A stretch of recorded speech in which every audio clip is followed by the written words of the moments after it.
Hey. Hello, and welcome back to Night Shift with Andrea Up Late. I'm joined tonight, as always, by my trusty sidekick, retired homicide lieutenant Brian Sanders. Brian, how you doing? Wonderful. Mm-hmm. Happy Halloween episode day.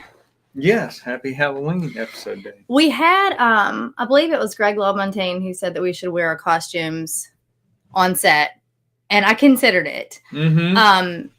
Had Brian done that, you wouldn't be able to hear him talk very well.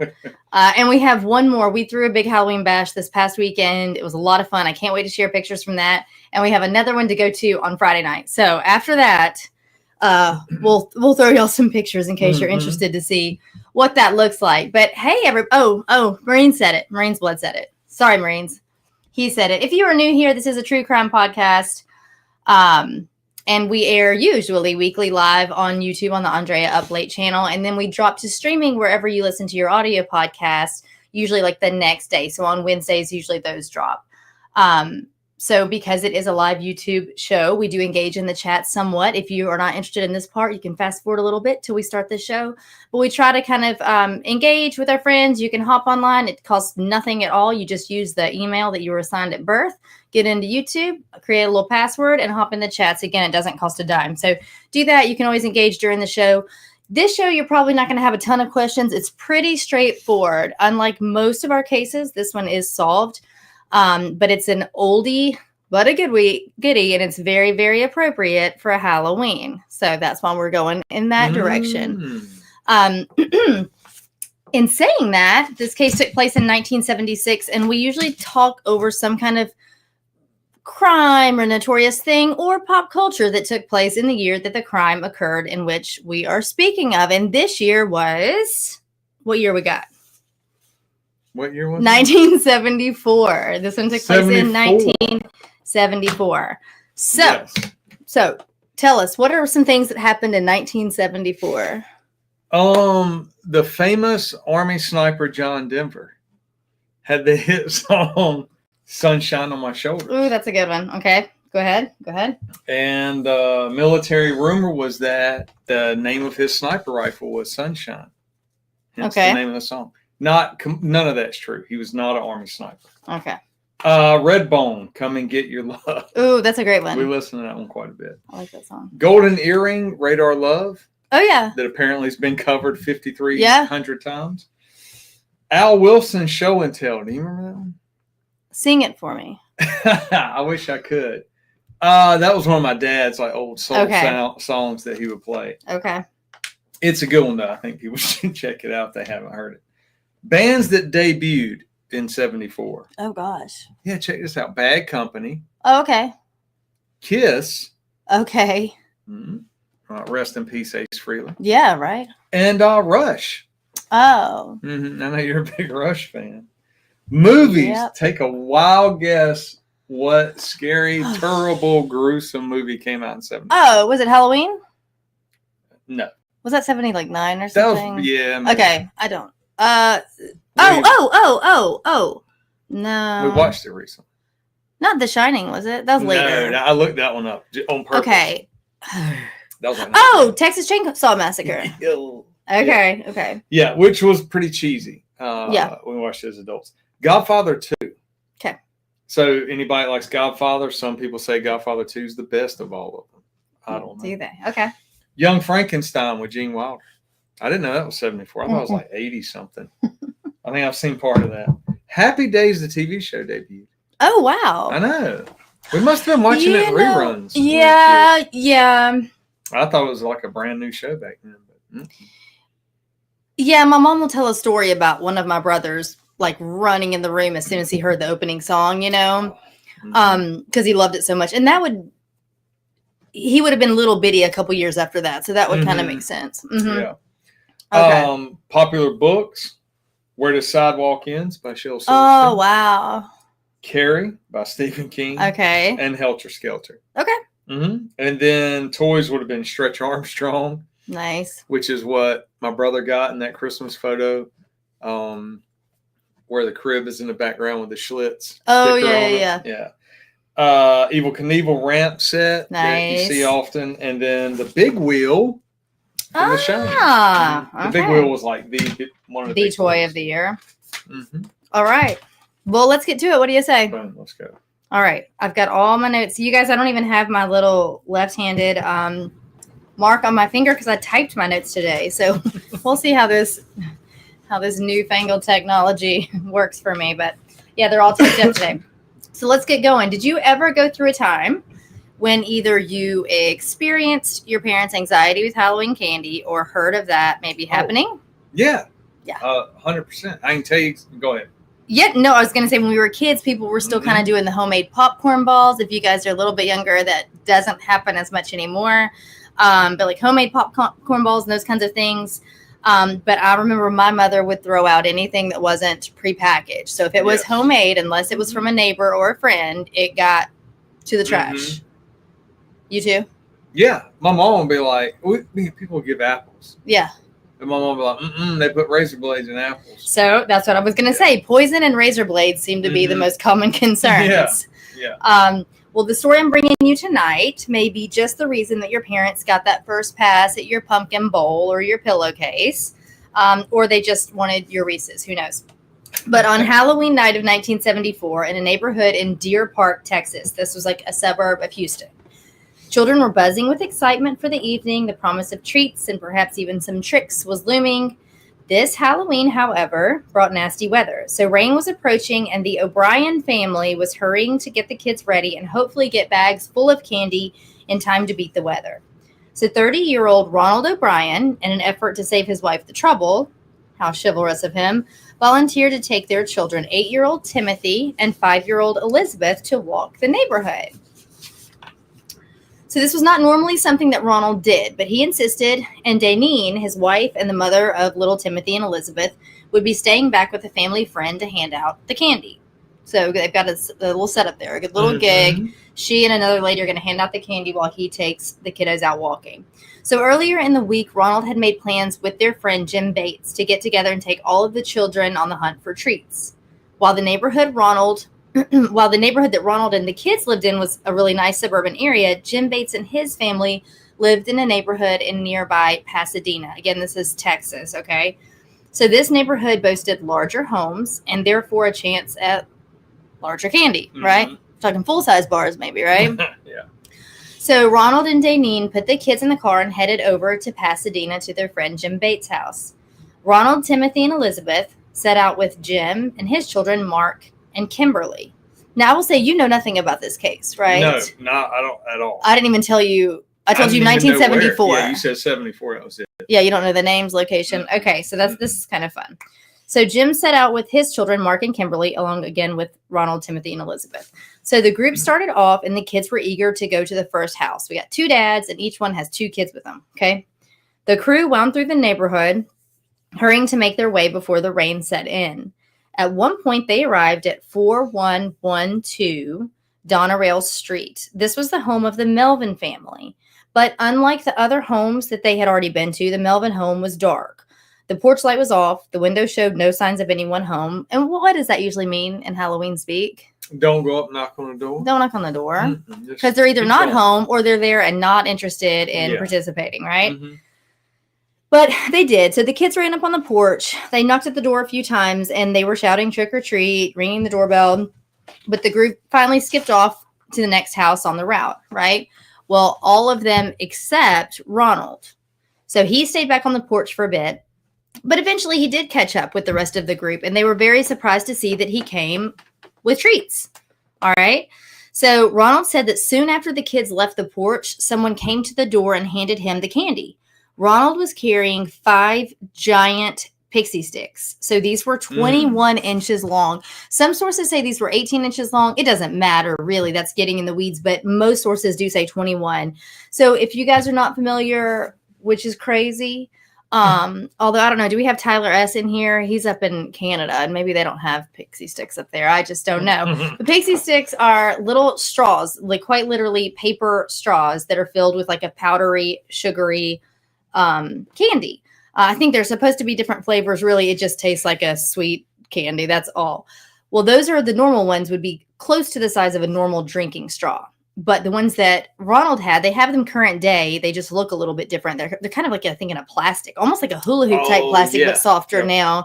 And the ones back then were not that much different. So think almost 2 feet and probably about as big around as your index finger of powdered sugar. So needless to say, the kids were pumped. He's got 5 of them. Remember, there were 4 kids with the 2 men. Okay. So he's got 5 in his hand.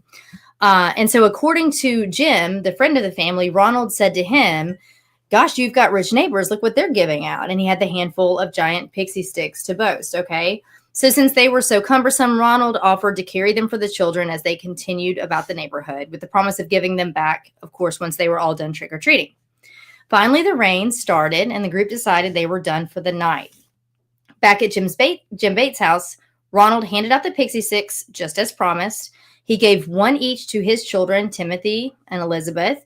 He gave 1 each to Jim's children, Mark and Kimberly. And he gave 1 to a child who had just come to knock on the Bates door, a little boy that was 10 years old named Whitney Park, who both Jim and Ronald knew from church.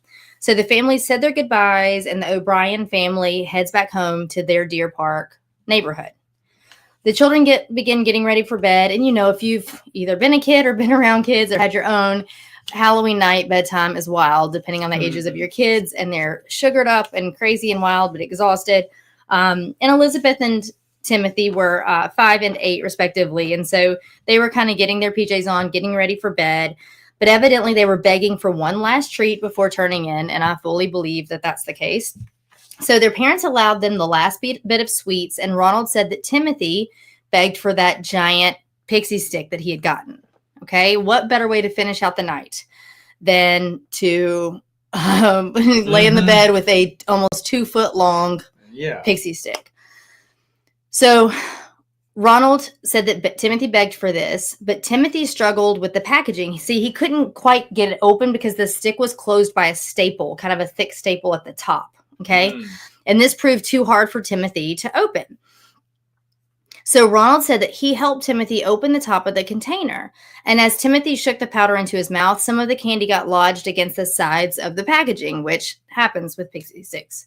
So again, Ronald assisted Timothy with his treat, but then Timothy complained that the candy tasted way too bitter. He wasn't enjoying it too much when he almost had it all the way in, okay? So to help Timothy wash the taste out of his mouth, Ronald mixed some Kool-Aid for Timothy to wash it down with. Again, interesting choice of a bedtime. I get the candy at Halloween. Let's wash it down with some Kool-Aid, okay? But almost immediately, Timothy began complaining of a stomachache. Ronald later stated, 30 seconds after I left Tim's room, I heard him cry to me, "Daddy, Daddy, my stomach hurts." Ronald went on to say he was in the bathroom convulsing, vomiting, and gasping, and then suddenly he went limp. Okay, so they get Timothy to the car to begin their rush to the hospital, but the effort was in vain. Timothy died before they could even make it there. So this was less than an hour after consuming the candy. Okay, so as you can imagine, fear runs amok through the town. Parents seized their children's hauls. Candy was dumped into trash cans. Doctors were called. Basically, every parent that was around was terrified about the news about Timothy as it spread through all the families. So let's talk a little bit about Dad, Ronald. Okay, Ronald had difficulty holding down a job, and even when he did, his financial decisions were less than stellar. In the previous decade, Ronald had held 21 different jobs. So in the last 10 years, 21 jobs. The family home had been foreclosed on, and they'd had to move to a townhome. He had missed so many payments on his car that it was to be repossessed. By the time of Timothy's death, Ronald was working as an optician at a Texas State Optical. So just understand that's like him working as like an assistant. So he's not an ophthalmologist. He's not a doctor. He's working as like the tech guy at the doctor's office. So he's working as an optician. But even there, at this current job, he was under investigation for suspicions of theft and on the verge of getting fired. In 1974, Ronald was in debt to the tune of $100,000, which is approximately $650,000 in today's economy. That is not the horror story, okay? When you talk money and debt, that to Brian is maybe the scariest thing that can exist on the planet, but that's not what this is, okay? We're moving right along. The picture's a little bit bigger. The purchase that got investigators, however, to turn their heads is going to leave you stunned. In January of that year, 1974, Ronald took out $10,000 life insurance policies on each of his children. 1 month before Timothy died, Ronald took out additional $20,000 policies on each child. Even the life insurance company pushed back some because, see, people don't usually take out insurance like this against their children because, sadly to say it this way, in reality, it's actually cheaper without them. They cost more money to be here. So you're not insuring their deaths. They're not usually a financial contributor to the family or anything that would make a financial strain in that sense once they're not here. So Ronald ignored their advice and went through with it. And I've told you he wasn't great at financial decisions, but he paid these premiums on time. So even while other bills were going unpaid and the car was on the verge of being repossessed, the life insurance policies on Timothy and Elizabeth were getting paid on time. So finally, just days before Timothy died, Ronald took out yet another $20,000 policy on each of his children. In total, the policies came to be approximately $100,000, which again, with the math we did a minute ago, that is equivalent to approximately $650,000 today. So that's pretty much exactly how much he was in debt, right? Ronald's wife said that the only policy she was aware of was the initial $10,000 one. And even then she told him they didn't need it. So she would later state that she said, no, we don't need this on the kids. But she was under the impression it was just kind of something that his work did and didn't really push back too much. But she maintained that she had no idea about the other subsequent policies that he purchased. So as if that was not staggering enough, it came to light that the morning after Timothy's death, remember that would have been late at night, like a nighttime, bedtime, Halloween. The next morning, Ronald called the insurance agency to inquire about the steps needed to collect on the policies he had taken out on his son. So back to little Timothy. Remember I told you he went limp, he had convulsed and vomited. He had passed away before they even reached the hospital. Word spread quickly. Families were frenzied after the sugared up children that they had gone to bed with bellies full of candy. But how had this happened? What happened to Timothy? So former Harris County prosecutor Mike Hinton, decades later, stated it was just a coincidence that I was working the police intake that night. So I got a call from the Pasadena Police Department. They told me an 8-year-old boy had died. He was rushed to the hospital, but he'd already passed. So Mike Hinton called Dr. Joseph A., and then it is a name with a whole lot of consonants that I'm not going to try to butcher. So I'm going to call him Dr. J. So Mike Hinton called Dr. J., who was the chief medical examiner of Harris County. He told the doctor that the child had eaten the candy, explained the events leading to Timothy's death, and some symptoms that he had, gotten from the family. The medical examiner on the phone asked Mike Hinton what the young man's breath smelled like. So Mike Hinton made the call to the morgue, where it was learned that there was a scent of almonds coming from Timothy's mouth. And immediately the doctor knew. It's cyanide, he said. An autopsy was conducted, and it proved the doctor right. The pathologist said that Timothy had enough cyanide in his system to kill 2 adults. This was an 8-year-old boy. Let me go on and show you.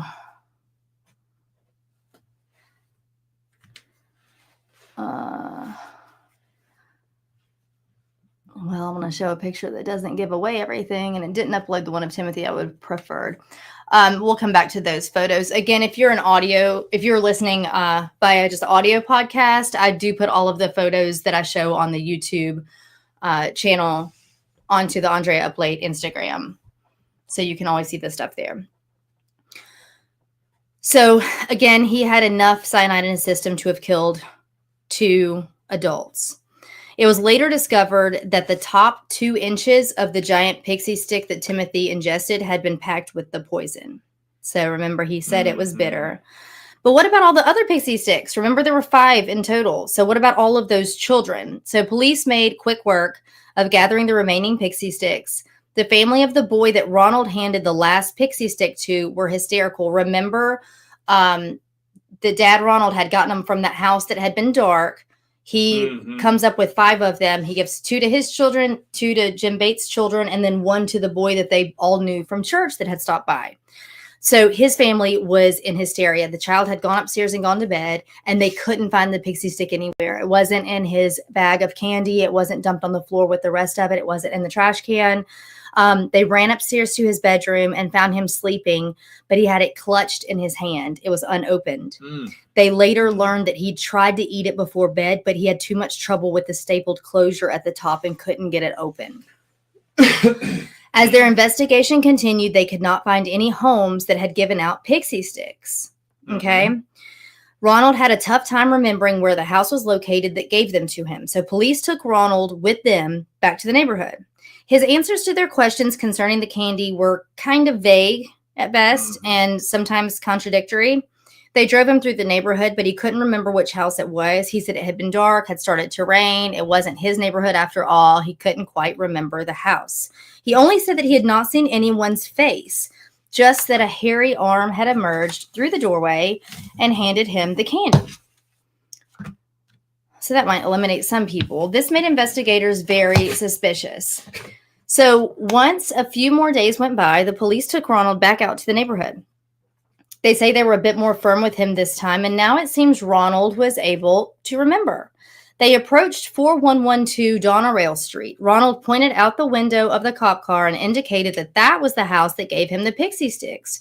Remember, that was the house, again, with all the lights turned off, and that the night that the kids rang the doorbell. But the man who lived there was not home. He was at work at his job as an air traffic controller at Houston's William Hobby P. Airport. There they arrested him right in front of his coworkers and took him in for questioning. But the investigation was not over. The man had an alibi, actually an airtight one. He was at work the night of Halloween. Remember, fortify your alibi. That's what we say here on night shift. Fortify your alibi. He was at work the night of Halloween, and his wife and daughter were home, but they had turned out the lights early because they'd run out of candy. Timesheets and colleagues confirmed his alibi, and I think to the tune of like over 200 people said that. It's at an airport. So back to square one. But things with Ronald were becoming increasingly out of the ordinary. Ronald wrote a song about like Jesus and Timothy joining the Lord in heaven, and evidently he got irritated with family members that were mourning the child's sudden death when they wouldn't stay up most of the night of the funeral to watch a recording of this performance being broadcast on television. Mike Hinton, remember the prosecutor I mentioned earlier, said he was realizing around this time that there was something odd surrounding Ronald. Ronald seemed to be enjoying some of the attention he was getting. It was around this time that investigators were learning about the desperate financial situation Ronald had gotten their family into. This is also when they learned about the multiple insurance policies he had taken out on the children. Because remember, we knew that little bit of information, but they didn't know that just yet. As their investigation continued, more unsettling details emerged about Ronald. He had begun taking classes at a local community college, and he had been asking questions to his professor along the lines of, "Hey, teach, what's more lethal, cyanide or a different type of poison?" A different witness that worked for a chemical supply store in Houston stated that a man that had been in with some questions, right? So this guy works, I said, a chemical supply store. So this is more of like a commercial business, if you will, right? This is not a residential situation. So he said that a customer had come in with a ton of questions about cyanide, but the man left without purchasing anything when he learned that the least amount you could purchase from that company would be 5 pounds. While the supply store worker said he wasn't sure he'd be able to identify the man, he did say he could remember that the man was wearing, quote, a beige or blue smock, kind of like a doctor. Well, remember, Ronald was working as that optician there at the time, and this is exactly the uniform that he wore to work. But again, remember, you guys, this is a true crime show. You've listened to enough of this to know you're all basically baby lawyers, that without, this is all circumstantial. So this is all we've got is a whole bunch of things that make him not look so great. But without debit card transactions, we don't have Ring doorbell cameras, 1974. We didn't have adequate DNA testing. There was really nothing solid to pin Timothy's death on Ronald. And Ronald maintained his innocence. He knew this. But all of this was enough for probable cause to search the O'Bryan home. There, investigators found a pair of scissors that had plastic residue attached. This plastic residue was similar in makeup to the plastic of the pixie stick containers. Okay. They also found his knife, his pocket knife, which had traces of the plastic from the containers and traces of the powdered candy. The other pixie sticks had been tested by now. Remember, little Timothy's candy had enough cyanide in it to kill 2 adults? Mm-hmm. Well, the other 4 pixie sticks contained enough to kill 3 to 4 adults each. So we are talking a ton of cyanide. Ronald O'Bryan was arrested for Timothy's murder on November 5th, 1974. He was indicted on 1 count of capital murder and 4 counts of attempted murder, and he entered a plea of not guilty on all 5 counts, and his trial started the following May. So let me show you. This is Dad. So that's Ronald O'Bryan. Let's see here. This is actually a picture of during the trial of the pixie sticks in question. So you can see what I'm talking about there, that giant one with that container beside it. I think this is Dad. This is a makeup, like a Halloween situation. This was a picture taken at Timothy's funeral. Here we have a deputy holding you can see the giant box of pixie sticks. That kind of gives you an idea. And here's Dad's booking photo. Okay, again, if you're listening on audio, I will put all of these up on the Andrea Up Late Instagram page. Okay. And if you don't already follow it, guys, go on and do that. If you don't have Instagram, just get it and follow me. And you don't ever have to get on it again. So like I said, his trial started the following May. So it was during trial that more unsettling truths rose to the surface. While the defense tried to argue that a lone boogeyman was out trying to hurt the children through their candy, the prosecution's case was strengthening through circumstantial narrative. In the weeks leading up to Timothy's death, Ronald had boasted to co-workers about a new pocket stapler he had purchased. Maybe that was actually the only saving grace there, was the one boy who couldn't get the packaging open. He also told more than one person his financial troubles were soon to go away. Like, this guy's not, super bright. A chemist who was acquainted with Ronald testified that in the summer of 1973, Ronald had contacted him asking questions about cyanide and how much is a fatal dose. Friends and co-workers testified that in the months before Timothy's death, Ronald showed a very unusual interest in cyanide and would entertain conversation about how much it would take to kill a person. Ronald's sister-in-law and brother-in-law both testified that on the day of Timothy's funeral, Ronald talked about using the insurance money to take a long vacation and the types of items he said that he would buy. Remember, this is the insurance payout that he would have gotten off of his son's death. But even with all of that, I find this next detail really so upsetting. Remember how Ronald said that when they agreed that the children could each have 1 piece of candy before bed that night, that Timothy picked the pixie stick? Well, at trial, Timothy's mother testified to the opposite. She stated that actually Ronald had forced Timothy to pick the pixie stick and that was the only option he would allow him that night. The case and the trial that followed garnered national media attention, with the press nicknaming Ronald the Candyman. On June 3rd, 1975, a jury took only 46 minutes to find Ronald O'Bryan guilty of capital murder and 4 counts of attempted murder. The jury then took only 71 minutes to sentence him to death. And yes, Texas. Sorry. Yeah. Isn't that wild, though? I mean, it didn't take very long at all. In less than a decade, all of Ronald O'Brien's appeals were exhausted. He had a last meal of T-bone steak, French fries and ketchup, corn, sweet peas, lettuce, and tomato salad with egg and French dressing, iced tea, saltines, Boston cream pie, and rolls. His last words they were in the form of this letter, and they say, "What is about to transpire in a few moments is wrong. However, we as human beings do make mistakes and errors. This execution is one of those wrongs, yet doesn't mean our whole system of justice is wrong. Therefore, I would forgive all who have taken part in any way in my death. Also, to anyone, to anyone I have offended in any way during my 39 years, offended, he says. I pray and ask for your forgiveness, just as I forgive anyone who offended me in any way. And I pray and ask God's forgiveness for all of us respectively as human beings. To my loved ones, I extend my undying love. To those close to me, know in your hearts I love you one and all. God bless you all, and may God's best blessings be always yours. Ronald C. O'Bryan. P.S. During my time here, I have been treated well by all the TDC personnel. Whew. He's a wordy little bugger, isn't he? Mm-hmm. A crowd of around 300 demonstrators gathered outside the prison on March 31st, 1984. Some yelled trick or treat, and Ronald O'Bryan was executed by lethal injection.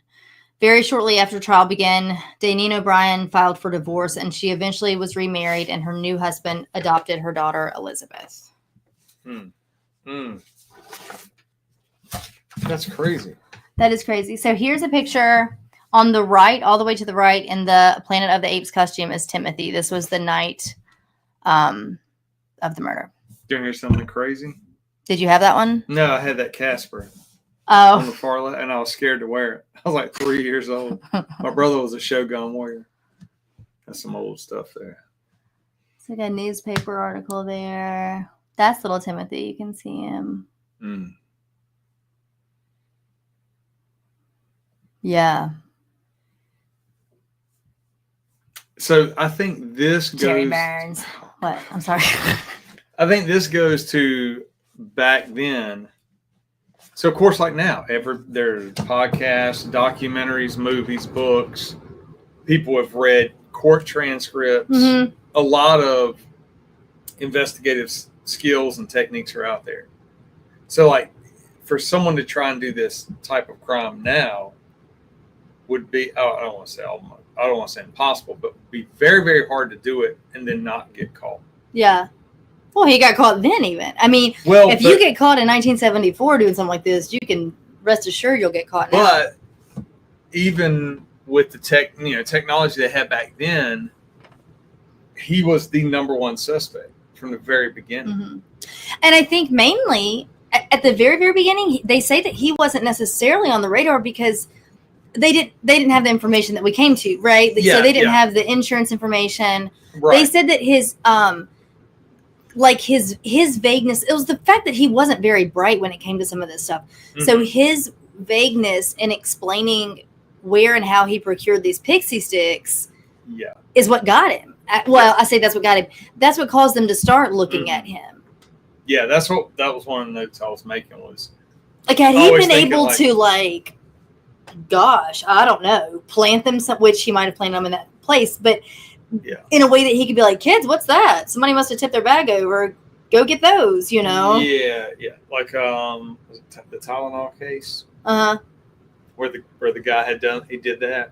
Yeah. But in this one, that's why I was making notes, because from the very beginning, he can't give a whole lot of details about where the one thing that is poison and why. Yeah. You know, why would someone go through the trouble of putting poison in a candy and then give it to you from their doorstep, supposedly according to him? Like, what will be the motive? Right. And you're going to get caught. Of course, people are not always, there are people that are just pure mean and they will do something like that.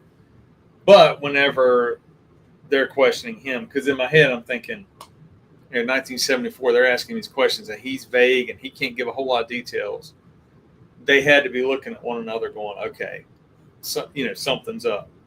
Yeah. And then I'm assuming the wife from the very beginning probably told them, no, he told the kid, that he had to eat pixie stick. Yeah. Which is the second red flag. And then you just start, drilling in. Yeah. I don't you guys, if you're new here, this is unusual. We're never done with a case in 30 minutes. In fact, it's all I can do to get them under 2 hours. But we're kind of taking it light tonight, being Halloween week, and wanting to bring you something seasonally appropriate. Mm-hmm. So now we're just kind of bantering a little bit. But hey, Bosco. So we're kind of chatting with our friends. Again, if you're new here or you're listening, don't stay quiet. Hop in the chats and just say hey. Yeah. So I do think I don't think he wanted to get caught, but man, he talked to everybody he knew about cyanide before it happened. Mm-hmm.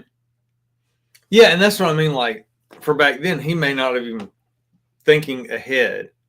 That investigation would come. Yeah. That, hey, I don't need to be asking everybody this stuff, or I don't need to be, the way people do now is like, they know planning crimes. Hey, don't do stuff on cell phones. Yeah, or people are going to talk to people or whatever. Yeah, I mean, it was rare in 74. It'd be very rare. You would have to pick up a book, something like Helter Skelter or In Cold Blood or something, to really read in detail about how investigations take place. Yeah. I keep losing my train of thought. No. But the other case I mentioned that Tylenol case, and I only remember the few details off the top of my head, but that's also like in a very horrible way, because then you're so this one, it's like you got to think he was okay with killing 5 children. Right. Both of his friends' children and any stranger that came by. He was, with the guise of it, not pointing right at him. He got too excited about it all and making it happen so quickly that, of course, then his son is the only fatality there. Which also kind of leads to his personality. If he's overspending and accruing the equivalent of $600,000 debt. Well, almost made me wonder if he was a little manic or something. Like, he couldn't hold a job. He can't hang on to his money. And then when I read that, his last letter, like, that was his final words, that was like kind of in left field a little bit, and it seemed to ramble a good bit. So I don't know if there was some of that going on too.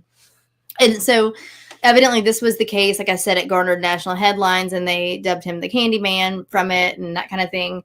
So this is the case that caused like this was like the first big time that parents were like, let me look in your candy, or you can't, have anything not prepackaged. And it really kind of made its way throughout the country. It spread quickly. And so, but interestingly enough, there was, I believe in 2000, let me see, I've got it here, 2000 or 2000, maybe I don't have it with me, 2002, something like that. Someone did put like a hypodermic needle in a Snickers, I believe. Good gracious. Well, a teenager got it and was poked by it. I don't think it had anything bad on it. It was literally the poke, which is terrifying. But I'm saying like that was the worst of it. And nobody else has actually died from ingestion. So I hate saying that stuff out loud, but only in the sense of like it caused this national hysteria. And then it was like, that's just not. When I was a kid, when I first started hearing about that, we didn't really trick or treat in my area because there really wasn't anywhere to go. There was only like a few houses on the road. Right, and then we had the trailer park that backed up to us. Did y'all not drive somewhere else? We did. We would drive to Cousin O's apartment complex. Huge, like 3 different apartment complexes that you could just walk through as a kid. Oh, okay. And there was a lot of candy there, but there was poor lighting. And I was like 4, 5, 6 years old. I would get nervous. I get a little scared. Yeah. But I mean, it was a lot of candy there. Yeah, we lived out in the country, and so only had like two neighbors at all. And so we would drive into town, into like the downtown area, and kind of a nice like old neighborhood, and get those big candy bars. Now, when I was a little bit older, we didn't go out trick or treating. I went out with my brother and some of his friends. Okay. And they decided they were going to do some bad stuff. Smashing pumpkins, doing in the same neighborhood that my brother lives in now. Oh, that's funny. Yeah. And then so they decide this is a good idea. We're going to go up and knock on a door. Right. And when like one person's going to knock on the door, we're all going to all line up in the front yard of a random person's house and moon them. Right. Okay. And I was about 6th grade, maybe. Okay. Somewhere around there. 5th grade, probably. And they do it. Somebody knocks on the door. I can't remember who. But we're all lined up. And I'm all excited because I'm with the older kids. And I go to moon. And, of course, my brother just pushes me over. And they take off running. So I'm trying to, like, pull my pants up and get out of there. So stupid. Anyway. Whatever happened to a good old-fashioned mooning? I don't know. That's when I just said that, I thought, well, I probably need to explain it. I don't know that anybody does that anymore. In a fun twist of events, I wish I had loaded it. I'll put it back. I put it on the stories the other day, but I don't know if anybody saw it or any of you guys saw it. We have our decorations in front of the house are just, pumpkins, ghosts, just classic Halloween stuff. It's real, just cute stuff. But we did put like the sheet wrapped in duct tape like at 2 or 3 places to look kind of like a body lying on its side with its knees bent. It looks a little bit too real. It does. We put a solar lamp kind of behind it a little. You can't really see it that well. So at night, it's got a little bit of a spotlight on it. It looks very real. We've had more than one person, I think, almost wreck on their bikes. Obviously, it's in front of our house and it's Halloween decoration. So, I said I'm going to put it back out in February and have the cops called on us. But we got complained upon. Which is stupid. And it also... Well, I say we got complained upon. I was told by a little bird in the neighborhood that someone else on her personal page put it in.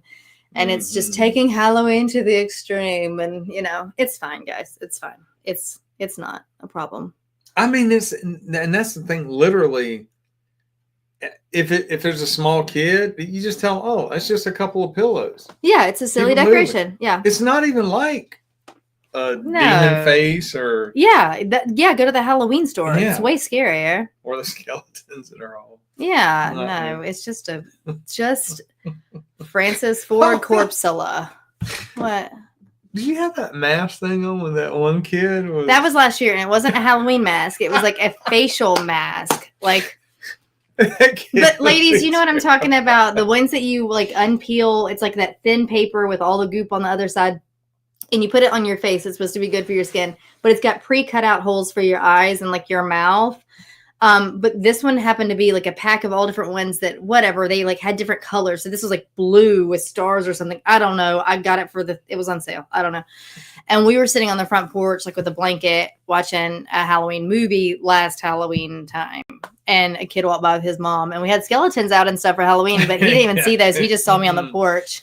Yeah. So I just waved at him every time his mom turned her head and he was a little terrified, but that's okay. Hey, what is the worst Halloweenish horror movie we've watched in the last few weeks? Oh, it was Hannibal. I agree 100%.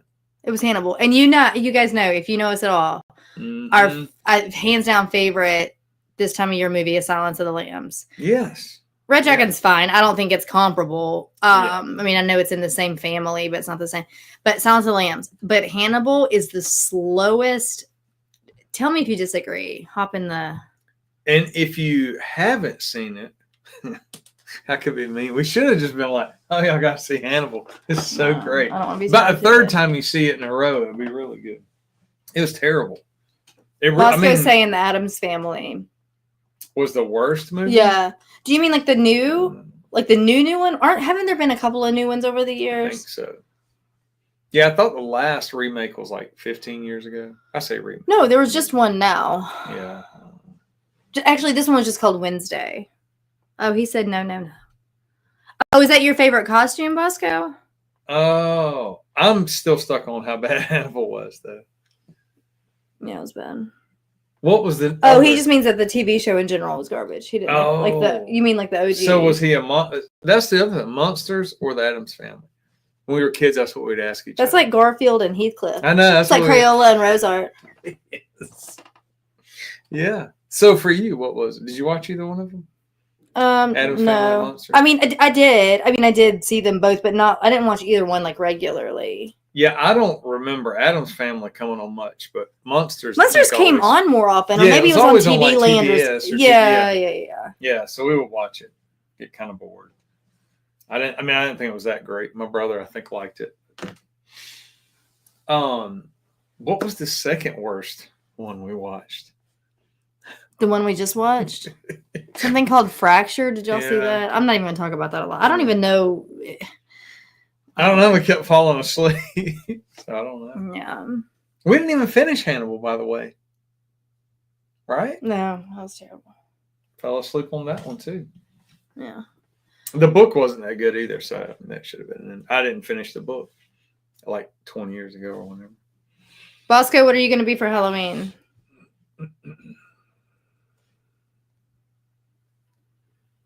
Marines? Michael? Falk? Who's here? Who's in the chats what are y'all going to be for Halloween? If you didn't make it to the beginning of the show, we said that we'd love to show y'all what we did this past weekend for our Halloween party. But we have one more party to attend. And so we'll share some photos later. He said a mechanic. While they're doing that, what's one of the better Halloween movies? I said the best. Other than that. Oh. Yeah. Oh, well, I like a solid classic. Like I like the OG Halloween. Mm-hmm. But really just that one, like the first one. I know I've told y'all before, but they filmed maybe the second to last Halloween here in our neighborhood. So like you could see the lights like at night. They were, doing like car chases and things, and you could hear people like screaming. And we've got a neighbor that has like a backyard tavern situation and like kind of has his own like personalized koozies and like brews beer and stuff. And so between takes or whatever, so Michael Myers was all fully masked up and like costumed up. And there's a cool picture on our neighborhood page of like Mike Myers, drinking a beer with that guy that had like that guy's name on it or whatever. And then they went back to filming. But that was fun. The kids were a little bit younger then and were like very excited, but like a little apprehensive about going for walks at night, trying to find them. But that was fun. Yeah. So like an OG Halloween. I do love Practical Magic with Nick. That's what we gotta watch that one with Nicole Kidman and Sandra Bullock. Yeah. If you watch it now for the first time, I don't know if it'll hit right. You know what I mean? It's kind of like you got to see some of those when they first came out, or else I don't know if they age well if you haven't already like kind of fallen in love with it. What about you? I like Halloween. I like Monster House. The animated movie for like kids or whatever. Monster House was good. I thought it was pretty cool. I could not stand that movie. Yeah, well, when I first started watching it, it felt weird because it's a weird kind of animation. Yeah, and it's weird because there's like the teenage girl with her boyfriend over there drinking beer, and it's animated. So I took my kids to a drive-in to see it. Yeah, that was weird, and I think that was like just a reference back to the 80s being so like. That wasn't an 80s type movie though. It was supposed to take place, I thought, in the 80s, right? Ugh, I don't know. I didn't like that one. Bosco saying Hocus Pocus.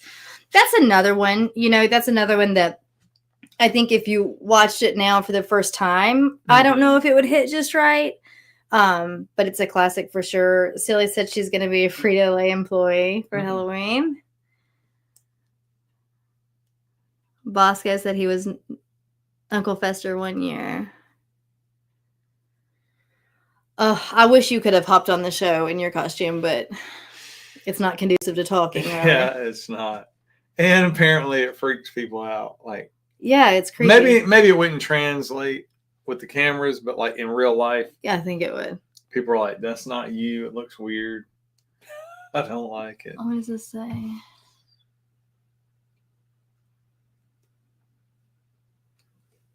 Oh, that's perfect. So Falk is talking about, that's a great one though. Pet Cemetery. We talked about, we considered that as our costumes. And she said her son is Gage and she's going to be Judd. You've got to say, Lil Road. You're going to have to say that all night long. Lil Road. Speaking of the monsters, that was Herman Munster. Yeah, that's right. Falk, have you been practicing?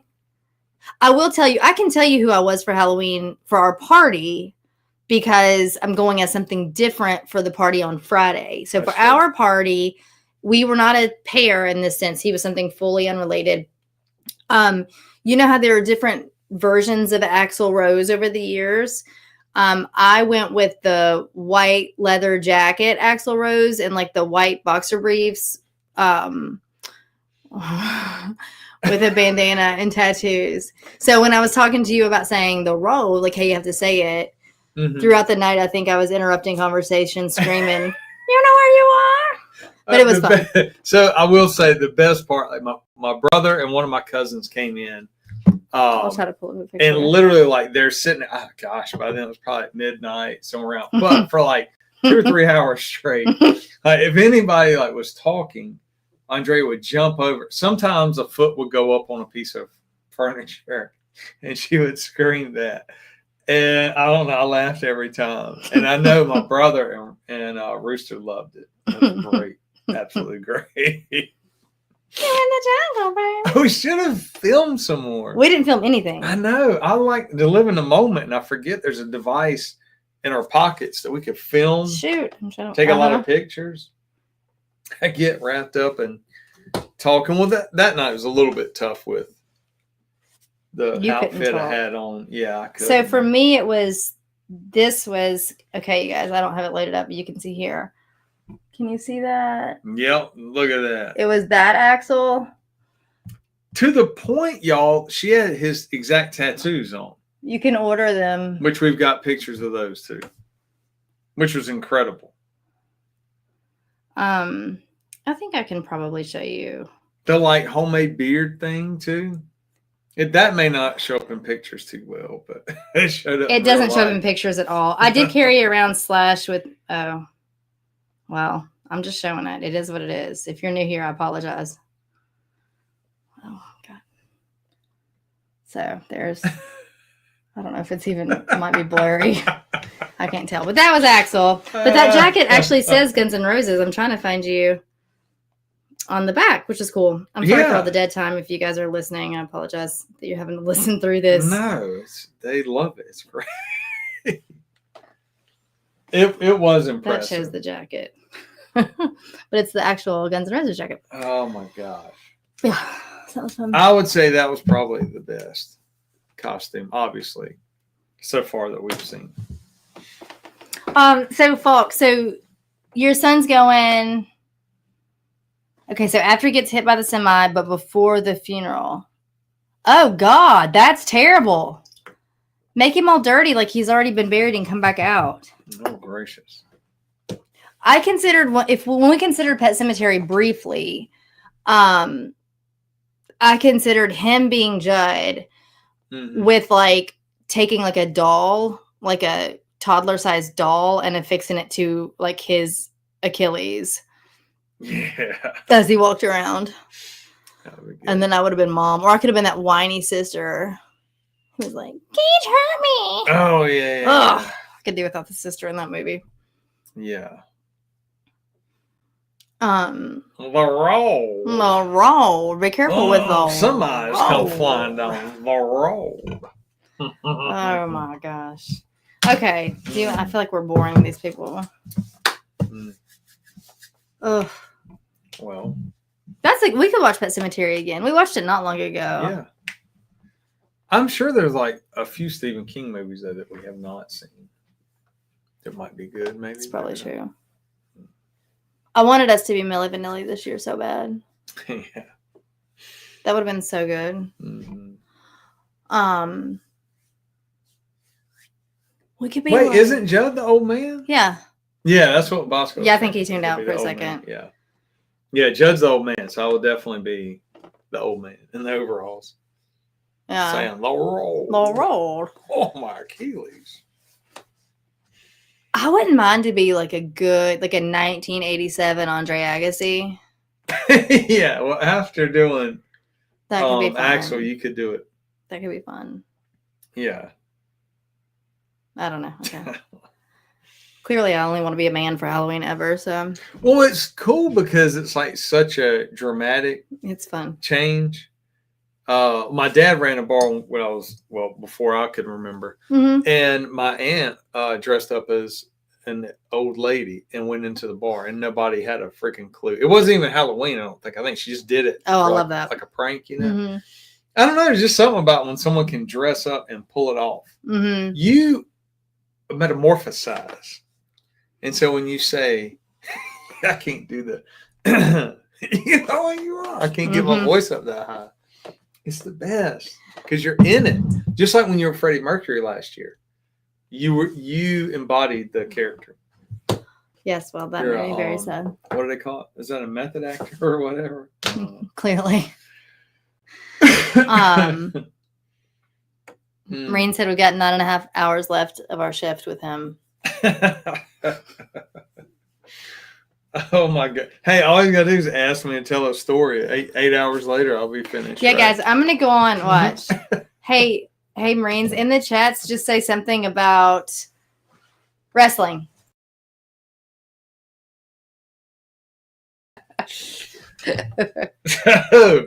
Actually, one of the first times I ever remember being completely terrified watching TV was, if I'm not mistaken, it's Abdullah the Butcher. And he had this little thing that looked almost like a straw, but I think it was supposed to be a fork.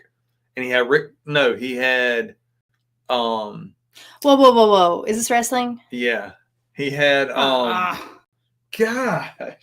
Wahoo McDaniels. Don't you have your own show to discuss in the this corner stuff and on? was like cutting him up, and Wahoo was one of our favorites. I was probably about 4. Crying, Daddy, they gonna kill Wahoo. Sorry. It's true though. Okay. Well, we love y'all. And hope y'all have a very fun Halloween if you do anything. And if not, I don't blame you. Don't do anything. Whatever. Yeah. No, I haven't watched wrestling in like 35 years or something. Yeah, I'm talking about the old stuff, Marines. I'm talking about like in the 1980s. Yeah. Like WWF. NWA, AWA.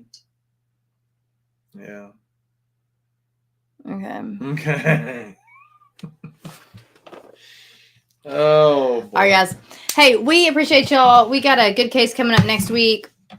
We'll be back on the kind of the regular vibe, the regular flavor of Night Shift. A little more meat, a little more unresolved. But we did want to bring that Halloween story, which obviously it was a horrific story. Yeah. But let me just say quickly, to me, it points to the fact that, I don't know if it's because the justice system has changed, if we found more legal loopholes, or if it's just quite honestly a population situation where we've got more people to deal with.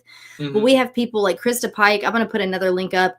I covered that on Ladies Night with Beth LaMontagne, and she was the youngest woman to be sentenced to death, and she's up for execution now very soon. And she was kind of like in a home for some troubled teens in East Tennessee years and years ago, and brutally, heinously, viciously, horrifically murdered this girl as a teenager. And there's no doubt about the fact that she did it. And we're talking, it's been 30 years now, and it's almost time for her execution. But this case highlights the fact that he had all of his rights to appeals. He conducted all of his appeals, talking about Ronald O'Bryan. And they were all exhausted within, I think, 9 years of his sentence, and he was put to death. His execution took place. And this isn't an argument for whether or not you agree with capital punishment. I'm just saying if you're put on, death row, it's just kind of like when there's no doubt about it, we know that this is the person who committed the crime. 30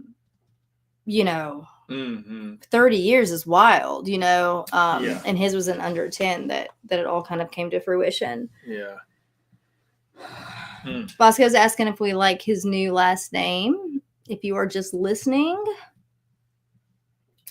So Maureen said he could swear we did this one before. I said that to Brian earlier. I usually remember every single case we did. I've got the papers from every case in sheet protectors in, I think at this point, four 3-inch 3-ring binders, like huge, like stacks and stacks and stacks. And then I have Post-its on top of each one that'll say solved or unsolved, the year and what they were, and sometimes the type of crime it was. And so somebody says something, and usually my brain can kind of Rolodex back to it. I've known about this case for so long that I couldn't remember. I feel like we might have briefly covered it if we did kind of a medley of Halloween stories before and just touched on the high points without getting into the debt and the insurance policies he took out and this kind of thing, because there's no way that you would have gotten this confused with another podcast. I'm certain of it. But no, I don't know. We might have, I think we touched on it, like like I said, like kind of in a medley. Yes, traveling mulberries. I don't know. Okay, perfect. That was the first thing I thought. Well, that's the only. Well, I thought about it and I was like, because when I was a kid, one of my brother's buddies, who knows, used to call them traveling wheelbarrows. Not funny. It's not funny as a kid. He wasn't funny. Yeah. Wahoo McDaniels, look it up. I never listened to him very much because I knew a lady one time named Donna who would only talk about him, so I just felt like I wouldn't. Oh, yes. So that is a true thing. If somebody that you may not have the same taste. Yeah. Tells you to listen to something immediately, you're like, ugh. Or if you see somebody you don't like when you're in high school or something, and they're wearing a band shirt and it's a band you've never heard of, but you don't like that person, I don't want to hear the band then. Because it's almost like now that band is associated with someone I don't like. It's the same with naming a kid. Yeah. Yep. Okay. Well. Y'all, look, if y'all want to chat, y'all, Bosco's in the chats, but he's carrying y'all. If y'all want to chat, talk to us. Otherwise, we're done, huh? When you said that about names, that's what I was just saying. That's why I'm so glad I've got my name. Bradley? Yeah. Oh, gosh. So, Bosco's saying, BC, have you ever heard of the punk band Death? Yeah, if he's talking about the old Death from the 1970s Don't ask me, Detroit, out of Detroit, a band called Death. If so, they are incredible. Yes. Yeah, there's a documentary called A Band Called Death. 3 brothers. I think they have 1 album and 1 demo, maybe. Mm-hmm. I don't want to say too much in case people that are music fans listen to it. Okay. It's an incredible documentary. They just had a really, really good sound. Cool. If y'all are interested in... Yeah, we'll let you slide, Marines. He's at work, so he can't be in the chat. I was teasing anyway. If you guys are interested in purchasing some new, exquisite, genuine punk merch, then you know a guy, because this one over here is selling. Oh yeah, everything. Legitimately, hit us up. He'll give you prices, but he's selling all kinds of stuff from forever ago, and all of it looks untouched. We're talking shoes, hats, shirts, long sleeve shirts, flight jackets. Really cool stuff if that's your jam. Distortion jacket, yeah. Rancid windbreaker, hoodies, like very gently used. That's for real. Most of the hats I never wore because my big old head, I didn't like how they looked on them. So from Red Fang to Sick of It All to Cro-Mags hats, like all that, Thrasher magazine hats, whatever. Creeper shoes, Vans. All of it.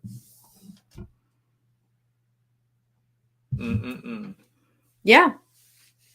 Thanks for the plug. That's Yeah, well, because I feel bad because I keep telling you when I put it on social media, like on selling pages, and I keep forgetting. Suicidal Tennessee long sleeve shirts, like I know long sleeves. It's a ton of stuff. You know, you probably need to plug it on your own show where people look at your background, where people are like, that's what they're true. They're here for the crime. They're at your show for the punk band stuff. That's true.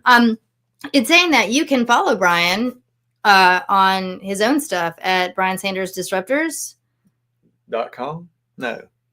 That's Instagram anyway. Disruptors with Brian Sanders website. Brian Sanders Disruptors on Instagram.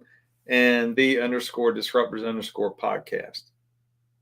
But the name of the podcast is The Disruptors with Brian Sanders. You wonder why I don't ever get it right. Hell, I don't get it right. But he's got essentially a variety show. So he and his guests talk about, it's him usually with a guest. And so they talk about all kinds of things under the sun. He's got some really cool stuff lined up. So I can't wait for you guys to hear that. Give him a follow and all that good stuff on YouTube and on Instagram. And same here. Hit that thumbs up if you can, and leave us some reviews on either iTunes, Spotify, whatever you want. We're like, it helps. I don't know what it helps. We're not getting paid to do this, but we enjoy seeing you guys, and they say it helps, whoever they are.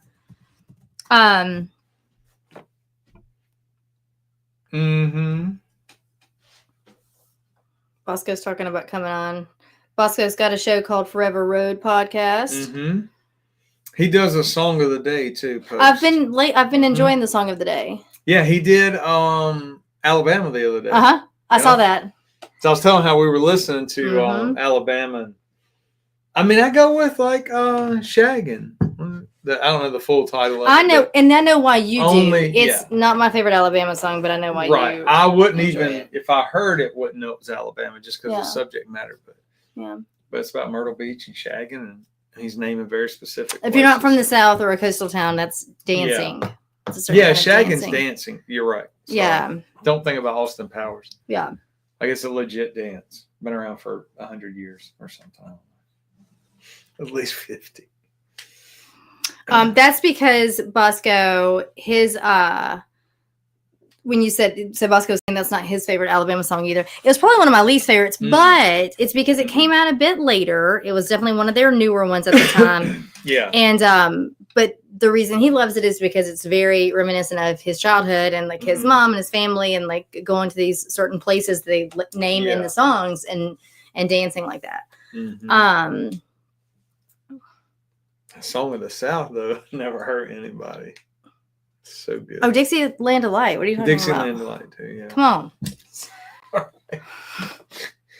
I just like anything that says. But then the University of Alabama had to take it and exploit it and make it their song, which is disgusting because it talks about Tennessee in the song.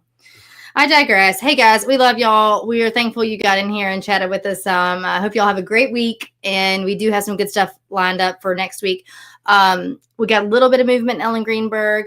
Oh, and I'm still will, but I'm going to make a post about it. If you followed any of our coverage of the Solomon case of Grant Solomon's death under very suspicious circumstances and his mother's fight to get justice for Grant. And then we know about his sister and her claims of being abused by her father. We know the father was the only person there at the time of Grant's death. And you can go back. We've done multiple shows with the mom, with just ourselves, with different people discussing that.